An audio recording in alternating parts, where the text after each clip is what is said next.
Bonjour les scrappeuses, c'est Alice et je suis ici pour encore une astuce technique. Vous savez que j'aime le brillant, je crois que vous l'avez deviné.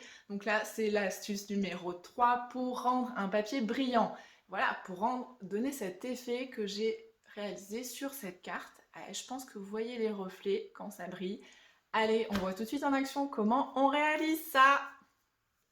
Alors, de quoi on a besoin pour cette astuce? Vous savez que j'aime bien les astuces, les techniques où il n'y a pas besoin de beaucoup de choses. Donc, mon outil principal, ça va être le foil. C'est ce qui va m'amener le brillant sur mon papier. Il y en a toute une gamme qui existe. Vous pouvez faire plein d'essais avec vos foils. Et le deuxième outil, ça va être ce stylet, cet outil de gaufrage qui a des petites boules au bout et qui va me permettre donc de marquer mon foil. Alors ce foil, normalement, ça s'utilise avec la GoPress à chaud, mais en fait, vous allez pouvoir aussi l'utiliser à froid. Et voilà, vous verrez dans la prochaine vidéo encore d'autres astuces avec ce foil.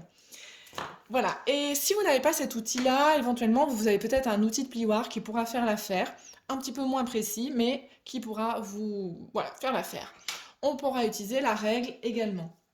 Alors, ce que j'aime beaucoup aussi dans cette astuce, c'est que je vais pouvoir réutiliser toutes ces chutes de foil que j'ai.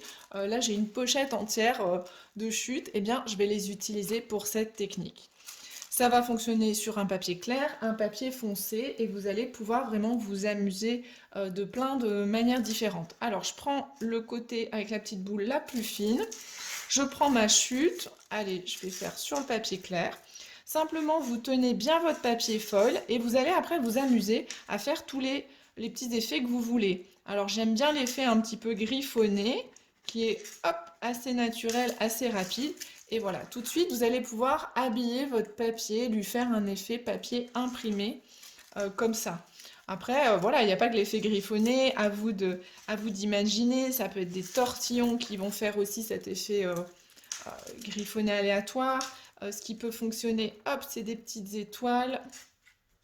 Ça va marcher aussi. Et ça, alors oui, j'ai l'impression, j'ai fait plein de gribouillis sur mon papier, on est d'accord. Mais vous mettez ça dans le contexte d'une réalisation, et bien ça va faire vraiment un effet supplémentaire brillant à votre papier qui va être très sympa.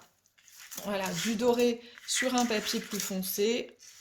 Hop, on va voir aussi ce que ça donne avec. Voilà, vous pouvez faire vos petites étoiles. Alors ça donne un effet aussi vraiment artisanal, hein, bien sûr.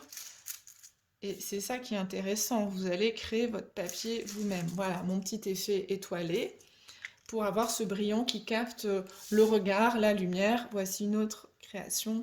Vous allez voir cet effet qui brille sur mon papier. Hop. Voilà, selon la lumière, vous voyez plus ou moins bien. Vous pouvez utiliser aussi votre règle si vous voulez faire des traits brillants. Voilà, hop, simplement, mettez bien votre papier. Si vous voulez être sûr de savoir où est-ce que vous placez votre trait de couleur. Hop, attendez, je vais le mettre dans ce sens-là. Voilà, je vais le mettre là. Et bien, je me positionne comme ça, ce qui me permet aussi de pouvoir régler si je suis bien au bord de ma carte. Alors là, je me mets bien droite. Je remets mon foil bien droit aussi, là où j'ai encore, bien sûr, de la couleur. Voilà, et comme ça, je peux vérifier où est-ce que je vais tracer. Et une fois que j'y suis, j'appuie, je tiens bien ma règle et je vais pouvoir marquer comme ça. Voilà, je fais bien plusieurs allers-retours pour être sûre. Et j'ai mon trait qui est brillant. Donc ça, vous pouvez aussi faire vos encadrements brillants avec cette technique.